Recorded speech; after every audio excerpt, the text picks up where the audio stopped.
Hey everyone, welcome to week 3 of our October curriculum. This video is for Monday, Tuesday. Before we get going, I want you guys to get your bodies warmed up with some exercises.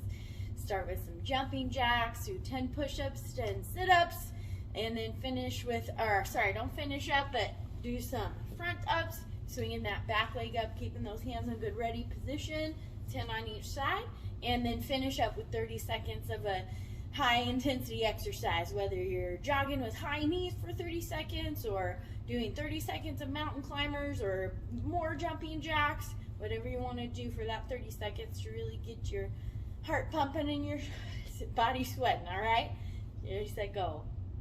Okay guys, so we are going to start off revisiting that spinning outside crescent kick we got started on last week. Okay, so I got a few teaching tips on how to teach this to kids, so hopefully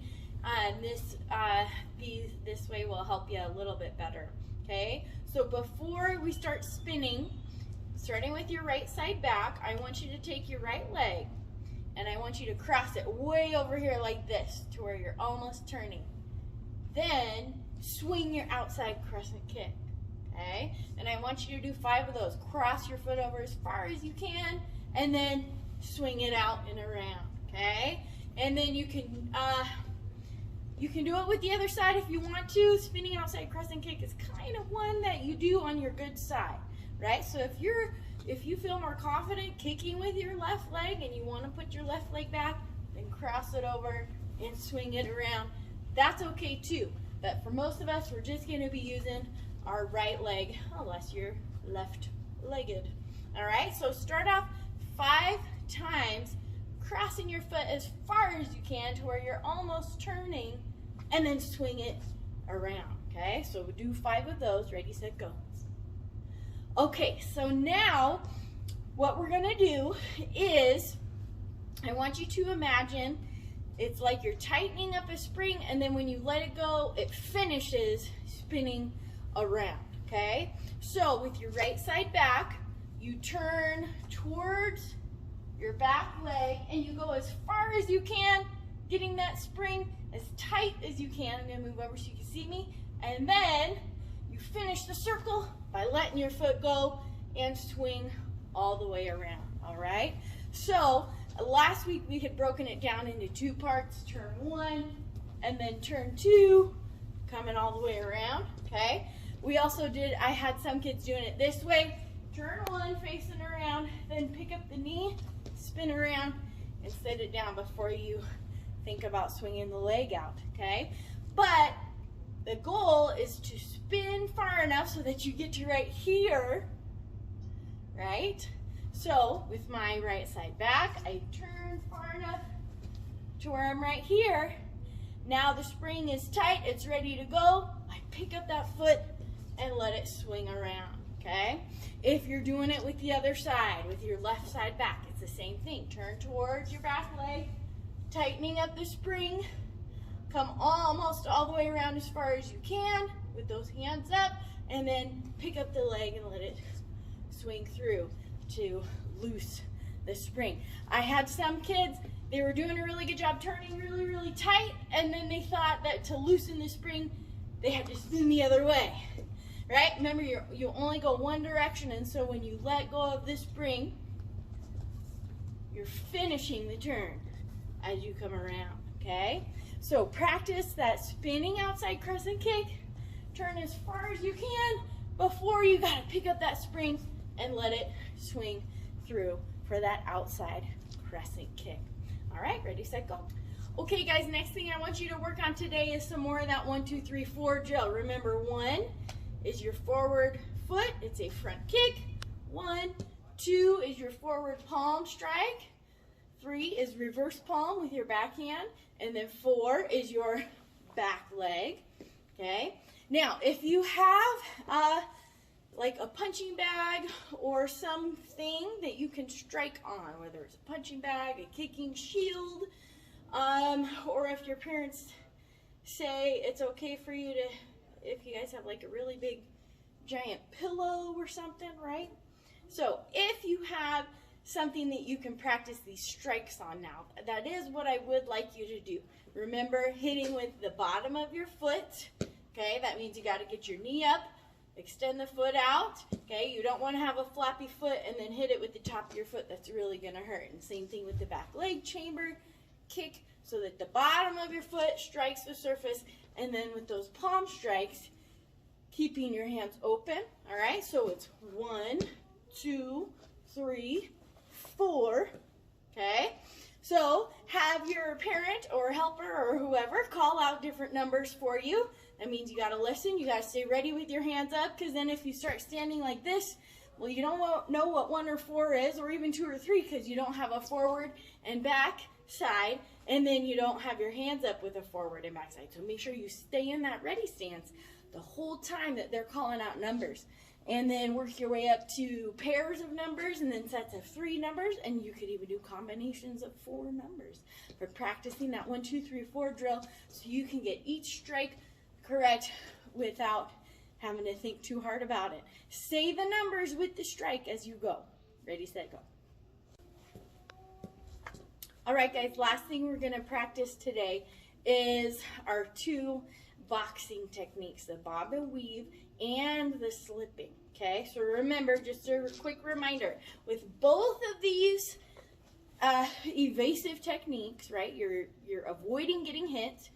You always want to go towards the outside of their body. That means on the slipping, if the punch is coming from this side, you want to slip towards the outside of that arm. If it's coming from this side, you want to slip towards the outside of that arm. If it's a big swinging hook punch that you can bob and weave under, you want to slip to the outside so that you're on the side of their back. Okay, you're not all the way around them, but you're standing over here now on that side, right? Because if I swing like this and you bob and weave this way, well, my other hand's right here, and you can, when you come up from that weave, you might eat that punch, right? So it's, remember, to bob and weave towards the arm that's swinging, okay? Always keeping those hands and eyes up. So here's what I want you to do. In a good ready stance, I want you to practice slipping 10 times each way. 1, 2, right? I don't want you doing this. I don't want you doing windshield wipers like this. That's a bad habit. I want you to get in the habit of always coming back to the center. So 10 on one side, then 10 going the other way, and then same thing with bob and weave, okay? This one you can go back and forth, so that means you're doing 20 bob and weaves, okay? So it's 1 to the right. Remember, don't bring your feet all the way together, and then come back the other way. Always stand in ready stance. If you end up switching your feet when you go for it, that's okay too, right? Bob and weave, step back with the other foot. Bob and weave, and step back with the other foot. As long as you're keeping your hands and eyes up, do not bend over at the waist. If anything, if it's a short person that's swinging at you, that's helping you, just get your bottom down lower, okay? But keep that chest, head, hands up for the bob and weave. When you're doing slipping, your feet don't move at all, okay? So 10 on each side, 10 going the other way, and then 20 bob and weaves in each direction, okay? Ready, set, go. Last thing, if you guys have something at home that you could use, maybe it's a pool noodle, maybe you guys have just like a foam sword in your toys, right? Something that's going to be soft and not hard, but you can practice being in your ready stance. If your helper goes straight at your face with the object, you slip, okay? If they switch hands and come this way, slip the other way. If they swing from this side, bob and weave towards the side they're swinging from. If they swing from this side, bob and weave towards the side they're swinging from. So helper, switch hands for the different strikes so they know which side they need to go to. Bob and weave, and aim for their face, right? If it's a soft object and they accidentally miss and don't get out of the way, well, we don't want them to get hurt. But they also need to get used to something coming at them and being able to react to that other than just, oh, right? So practice slipping right at the face.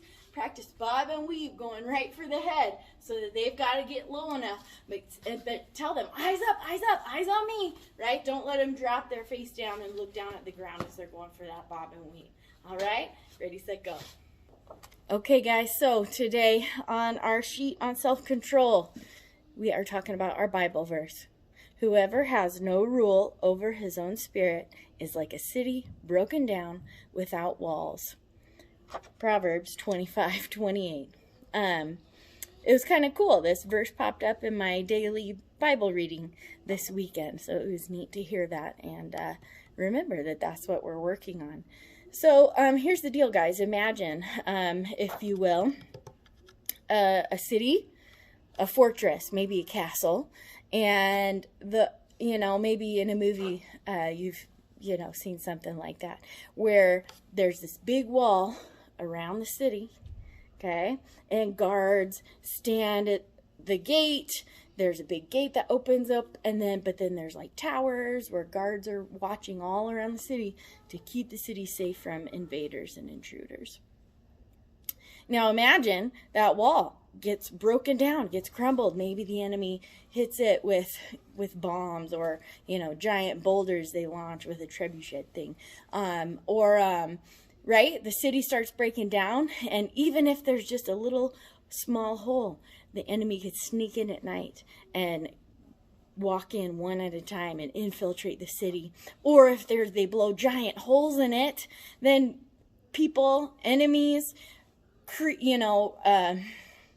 animals, wild animals, bears, lions, they can just come walking in and cause all kinds of havoc and destruction, right? So this verse is telling us that if we choose to never practice self-control, if we don't try to practice keeping our hands to ourselves, not talking back to our parents and elders and instructors, and not grabbing at things, not complaining when things don't go our way, thinking before speaking and doing something. If we don't actively try to do those things, and the same goes for grown-ups too, our life is going to fall apart. Things are not going to go well.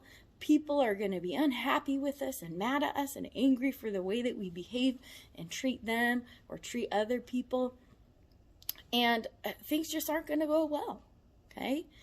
So we've got to decide to practice these things so that our life doesn't end up like a city broken down without walls, because that ends up going bad, okay?